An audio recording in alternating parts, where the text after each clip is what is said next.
Hey guys, welcome to another video of mine. Commander Belay, and this is another Chelsea talking point video.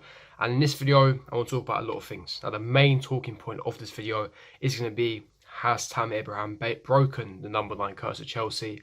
Have we finally found our number 9? And the second talking point I want to talk about in this video is, of course, I want to mention about the formation. Should we stick with this 3-5-2/3-4-3 formation? Or do we revert back to a 4-2-3-1 that we did in the past under Lampard? Or should we stick with a 4-3-3 that we used last season? So I'm going to be getting to those two main talking points. But make sure you smash the like button if you do enjoy this video. Don't forget to smash that, subscribe to my channel if you're not here. Make sure you hit the bell notification so you're notified for every time I do upload. And comment down below your thoughts, opinions. Do you think Tammy is the future? Do you think Tammy will solve our number 9 problems? And which formation would you like to see Chelsea use in the future? But without further ado, let's get straight into the video. Now, getting on to the first talking point regarding Tammy Abraham. So far this season, he's been on fire. Electric, 7 goals in 3 games, 7 goals so far in the Premier League campaign. Joint top scorer alongside Sergio Aguero. And it's not just this season, but he's always shown it in the past. He did it in the Championship. He was top goal scorer in the Championship last season, I believe, 25 to 26 goals. He scored over 50 goals in the Championship over the past 2 seasons. He's been magnificent. His goal scoring record speaks for it. And I've never ever been a massive Tammy Abraham fan, but slowly but surely he's proven me wrong. And maybe, just maybe, he could be that number 9 that could lead us forward, that take us forward into the future. He's fantastic on Aston Villa, and even this season, obviously, we know Jody Morris is the assistant manager. What he did with the youth setup, winning all those trophies, those Premier League, those FA Cups domestically, he was one of the best youth managers in European football. We have one of the best academies in European football, so he has the right coaches to lead him in the right direction, and he's got the belief of Frank Lampard. Despite the disgusting racist abuse after Super Cup missing that penalty, Lampard had his back. He supported him. He was supported by the coaches. He was supported by the players, and he was supported by people like myself and fans who really wanted to back him, that weren't racist. And he's finally proving it. He's got that elite mentality despite receiving racist abuse, despite missing a penalty, which is heartbreaking.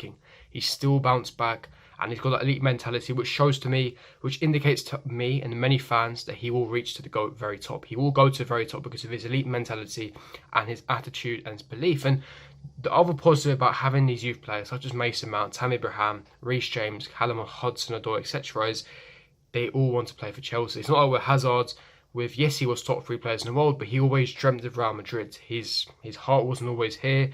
With these players, they dreamt of playing for Chelsea ever since they were little kids. So it's something it gives them extra drive, extra motivation. Their whole career, their whole lives, they were dreaming for this moment, and it's finally becoming a reality. And for me, Tammy Abraham is the man to lead the number 9 shirt. For me, I think he's broken the curse. The curse when we had Shevchenko, when we had Crespo, when we had Fernando Torres, Alvaro Morata. We always had this number 9 curse. Even Falcao to some extent as well. Always had this number 9 curse.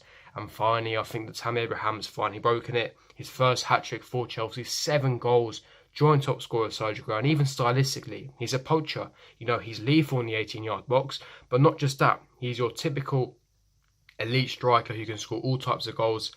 He can score headers like he did yesterday. He can score poaching goals, scrappy finishes, but also he can score very good technical goals. You look at the 3rd goal against Wolves, very, very technical. Beat his man, link up play, use his strength, use his body, turned his man and put it into the far corner. You look at other examples as well, even against Norwich. The first goal, really, really tidy finish. The second one, he went past a man, boom, outside the box, into the far corner. He can score different types of finishes. He's a natural poacher. He's a goal scorer. He suits the system as well. He suits the style of play that we have at Chelsea. And for me, I think that Tammy Abraham will be the number 9 to lead us forward. And for me, with his age as well, 21 years of age, he's only going to get better at this point, which is scary to think. For me, this is a lot of benefits of our youth system. We have one of the best academies in Europe, and with Tammy Abraham improving only at the age of 21, it's going to be incredible. I'm really excited for his development, but for me, we shouldn't stop there. In a transfer market, we still need to sign a top world-class striker, in my opinion. You can't just have one top striker. We're going to play on 4 competitions, 4 fronts: the Champions League, Premier League, FA Cup, League Cup. What happens if Tammy gets injured? What happens if the other striker gets injured? You always need to have top quality options, not only in your first 11, but you have to have top quality options on your bench as well. And for me, it's definitely something that we need to keep an eye on. I think that, like I said, Tammy Abraham, he has been absolutely fantastic, and yeah, I'm really, really happy for him. Honestly, I'm really, really happy for him. But yeah, hopefully he continues development. Hopefully he continues his hot fire form. For me, he could be the number 9 that leads us forward. I believe he can. What do you guys think as well? Leave me your thoughts in the comments below. Do you think Tammy Abraham has broken number 9 curse? And do you think that he can lead our number 9? Or do you think that, you know, maybe it's too early to tell? We need to give him more time to prove himself. Leave me your thoughts in the comment section below. Now, getting to the second talking point of this video, I want to talk about the formation changes. Now, obviously, yesterday we had a 3-4-3/3-5-2. Now, there are many reasons why we use this formation. Now, one of them was to accommodate Alonso. We know that Alonso is suspect at left back. He hasn't got the pace. He can't recover. He can't defend. He's very, very suspect. A bit brain dead at times, of course. And with Emerson injured, it was crucial that we had to accommodate Alonso and nullify Wolves' threat. Now, obviously, he did this to accommodate Alonso, but also he did it to basically tactically match Wolves. We know Wolves play with a back three under Nuno Santos. By matching a formation, we have an extra centre-back as well. So we have 5 at the back to basically give that defensively solid, resolute, defensively robust, but also in the midfield, having 3 midfield, you compact the midfield, keep the tight spaces in between the lines. Don't allow Wolves too much space for the strikers. Keep the half spaces tight. Don't allow any space between the lines. And then we can hit them on the counter and nullify the threat. I think that we countered Wolves fantastically well. Lampard got his tactics spot on, not only to accommodate Alonso, but also with the formation change. But yeah, now the main question is, do we continue with this formation? Do we continue with this formation? Can Reece James, Emerson become wing backs as well? And is it a formation that we can use in the future? Now, my answer to that is no. I believe we should be using a 4-3-3, but obviously we all have different opinions, so leave me your thoughts in the comments below. But the reason why I believe that we should go over 4-3-3 is because it's the way forward. It's attacking football, it's fluid. Once you master the technique, you master that 4-3-3 formation, for me, it's going to be something that's going to be worked on in the future, and we will be able to be a top elite team, like your Man City's, Liverpool's, will play the same formation. For me, Reece James, Emerson will be one of the best fullbacks in Europe, and I think that once they come back, when they're more suited to the system, it will work. The reason why 4-3-3 hasn't worked at times is because we haven't got the personnel that are suited to the system. When we have the personnel, when we have Emerson, Reece James playing, when we have Hudson-Odoi back, Loftus-Cheek back in number 8 position, we will be absolutely world class. And the problem with the 4-2-3-1 formation is Jorginho looks uncomfortable. He doesn't look well next to Kante. I think that we leak too many goals because we're terrible on the transition. We can't keep it tight. We can't keep it close between the lines. But by having the 4-3-3, we have Jorginho in the register position, the deep line playmaking position. We have Kante slightly further forward, dictating the runs, his attacking attributes, getting back, his high energy work rate, his high press. We can have Loftus-Cheek, Mason Mount in the number 8 position where they're more adapted, more suited. And then we have the front three. And I think that this way, with the overlapping fullbacks over the inverted wingers, I think that way, that's the formation that will take us forward. I think the formation we should be using going forward is the 4-3-3. But obviously, that is just my opinion. I think that we should be using a 4-3-3, but obviously you guys might think that we should be using a 4-2-3-1, or that we should be using a 3-4-3, or even a 3-5-2.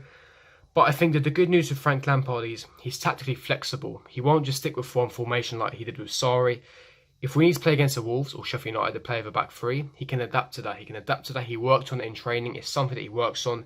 And for me, we can improve on this. I think that if we play against Wolves or a team that, if we have a lot of injuries, or we play against a team that have different formation, tactically we can match them. He's tactically flexible, and I think this is why Lampard will be a top coach in the future. But for me in general, I think we should be going for a 4-3-3. But that's just my thoughts, Spins. I think 4-3-3 is the formation to go forward. But the good news is he can switch between formations, very tactically flexible. And yeah, it means that, we play attacking football, good progressive football, one-touch, two-touch passing.